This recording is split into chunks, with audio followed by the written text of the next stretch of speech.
Jangan lupa like, komen, dan share YouTube TVRI Bengkulu dan nyalakan loncengnya ya.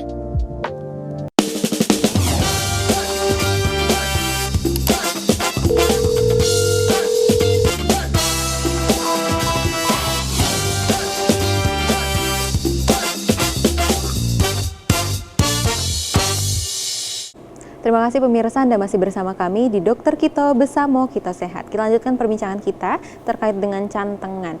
Saya pengen bertanya nih dok, banyak nih kan orang yang kebiasaannya kalau misalnya sedikit-sedikit tuh dia gigit kuku, lagi cemas dia gigit kuku. Sebenarnya itu bisa menyebabkan cantengan juga nggak dok? Ya, jadi kalau misalnya untuk menggigit kuku sendiri jelas ya itu pasti bikin yang pertama di kukunya jadinya dia bikin celah yang pasti ya. Celah bikin masuklah tadi infeksi-infeksi baru yang bisa masuk. Terus juga kalau misalnya kita gigit kuku kan kita juga nggak tahu nih hygiene kuku kita itu gimana. Tangan kita terutama ya. Terus juga ke mulut itu kan juga banyak bakteri-bakteri yang sebenarnya juga nggak yang bikin infeksi gitu. Jadi kalau misalnya memang punya kebiasaan gigit kuku, memang dia akan meningkatkan atau faktor resiko dari terjadinya paronychia ini sendiri. Biasanya kalau yang menggigit kuku itu lebih banyak juga kasusnya anak-anak ya kalau yang datang. Jadi anak-anak datang dibilangnya misalnya faktor resikonya kenapa nih kok bisa kayak gini. Iya dia suka punya kebiasaan gigit kuku di sekolah. Misalkan abis main gitu kan, terus gigit-gigit kuku sambil belajar, sambil merhatiin guru gitu. Jadi kalau misal memang ibu-ibu di rumah, boleh anaknya untuk dilatih ya, lebih dilatih misalnya untuk coba dialihkan gitu ya, jangan sampai menggigit kuku gitu. Oke, berarti yang utamanya ini adalah menyebabkan perlukaan yang jadi port di entry juga ya, jalur masuk jadi dari bisa bakterinya. Bakteri. Oke, kita lanjutin lagi nih dok terkait dengan paronychia akut kronis ya dok tadi ya. Iya, untuk betul. jenis-jenisnya ternyata ada jenisnya ya dok ya. Boleh dok Iya. langsung ke slide-nya. Oke. Pemirsa di rumah, kalau paronychia itu kan kita bagi jadi akut dan kronis. Intinya kalau akut itu infeksinya masih berlangsung kurang dari 6 minggu. Tapi kalau udah lebih dari 6 minggu, kita bilangnya paronychia kronis. Nanti tata laksananya sedikit berbeda. Karena biasanya yang kronis ini ada cross infection juga dengan jamur, biasanya dengan candida ya. Kalau yang masih akut biasanya penyebabnya bakteri terutama Staphylococcus. Kalau yang kronis biasanya lebih rentan untuk berulang begitu. Biasanya juga yang kronis ini ada faktor mekanik atau kimiawi yang berulang. Contohnya tadi penggunaan alas kaki yang tidak pas atau pekerjaan yang selalu merendam kakinya di tempat yang basah seperti itu ya. Biasanya juga oleh jamur tadi candida ya. Oke. Nah, untuk patogenesisnya atau perjalanan penyakitnya itu awalnya adalah kuku yang intak, jaringan yang intak di sekitar kuku, terjadi kerusakan baik di kukunya maupun di lipatan kuku di sekitar kuku tersebut. Oke, kita sebut juga kutikula. Nah, kutikula ini kalau kita pemirsa sering dengar, itu yang sering dibuang, dikikis saat mani-pedi itu ya dibuang kutikulanya. Memang itu kan agak sedikit kasar dan lama-lama menebal begitu. Kalau pembuangannya steril, bersih sih is oke aman. Tapi kalau dia terlalu dalam itu kadang bikin luka ya. Oke, kemudian dapat terjadi juga karena sering melakukan manicure, pedicure, serta pemilihan alas kaki yang tidak tepat. Nah, organisme atau bakteri yang memasuki celah kuku yang lembab tersebut, sehingga udahlah dia celahnya terbuka, ada port di entry atau jalan masuknya lembab, sehingga lingkungan atau tempat tersebut jadi tempat yang bagus nih untuk pertumbuhan bakteri. Akhirnya terjadi apa? Terjadilah paronychia ya. Oke, kemudian infeksi itu paling sering disebabkan oleh kuman namanya Staphylococcus aureus maupun Staphylococcus enterococcus. Ini nice to know aja.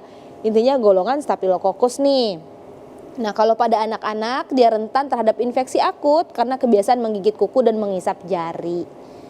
Oke, mengisap jari ini tadi ya, selain sebenarnya resiko paronychia, resiko juga cacingan nanti karena kuku kadang kotor.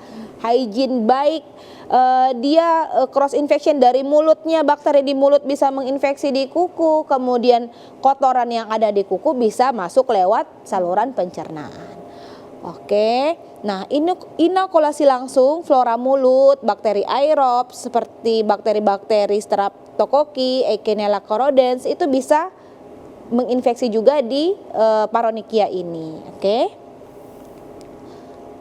Nah, untuk patogenesis selanjutnya karena trauma ya biasanya paparan air berlebih atau pernah ada kejadian saya temukan karena dia menggunakan pembersih kamar mandi yang ada kimianya terendam dan terkena. Nah, cairan tersebut mengiritasi jaringan kulit, kadang manifestasinya jadi perih dan jadi lebih pecah, kakinya luka, kemudian terendam air sehingga selain paronikia pada pasien tersebut juga di bawah telapak kakinya itu seperti honeycomb pecah-pecah, itu juga infeksi jamur.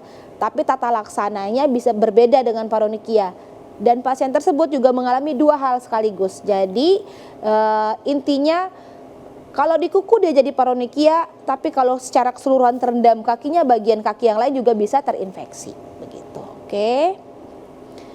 Kemudian juga bisa disebabkan karena kuku yang ada inflamasi, tapi ini jarang ya. Contohnya psoriasis. Psoriasis paling banyak biasanya di bagian tubuh yang lain. Walaupun ada di kuku, sampai saat ini baru 1 atau 2 yang saya temukan di kuku, kebanyakan itu di bagian anggota tubuh yang lain. Nanti ujungnya apa? Kalau kukunya terus terinfeksi biasanya akan menebal.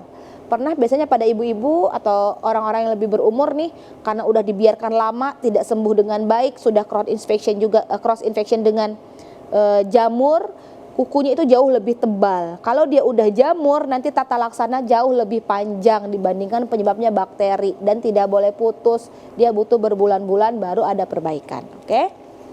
Setelah itu faktor resiko ya, tadi seperti yang sudah kita ulang-ulang. Pertama, pekerjaan yang menyebabkan tangan dan kaki terendam air terus-menerus. Air biasa saja itu bisa menyebabkan paronikia, apalagi air yang ada zat kimianya. Contoh mencuci pakaian dengan cara diinjak-injak yang kakinya terendam, kena deterjen, itu juga jadi faktor resiko.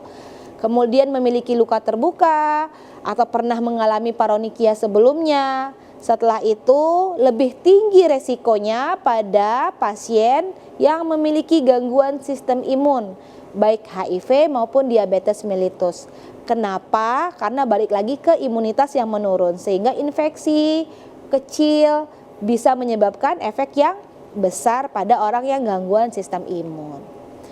Oke, ini manifestasi klinis atau gambaran klinisnya. Ini contohnya ya, kita lihat kuku nih.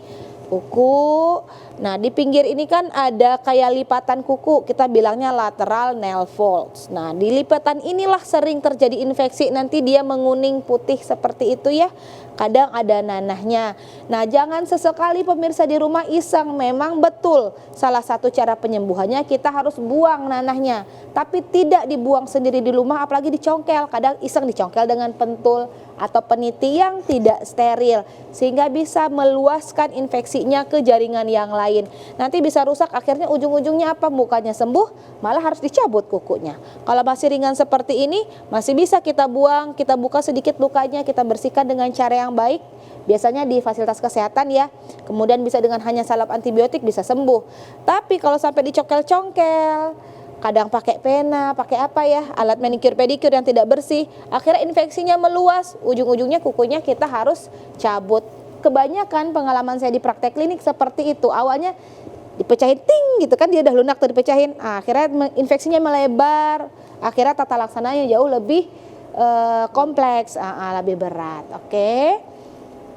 Nih lipatan kuku lateral yang eritema, awalnya memerah dulu. Nah kalau udah fase memerah seperti ini akan sangat sakit. Itu tersenggol aja, tidak disenggol aja sakit, apalagi dia ada tekanan, walaupun tekanannya di bagian bawah kaki, dia itu akan sakit banget. Sakitnya lumayan ya, sampai itu susah untuk berjalan begitu. Oke, berarti penanganan yang tepat ini sangat penting ya dok ya, biar dia nggak meluas dan juga menjadi komplikasi yang berlanjut. Baik pemirsa, kita akan lanjutkan perbincangan kita setelah jeda iklan berikut ini. Tetap bersama kami di Dokter Kito Besamo Kito Sehat.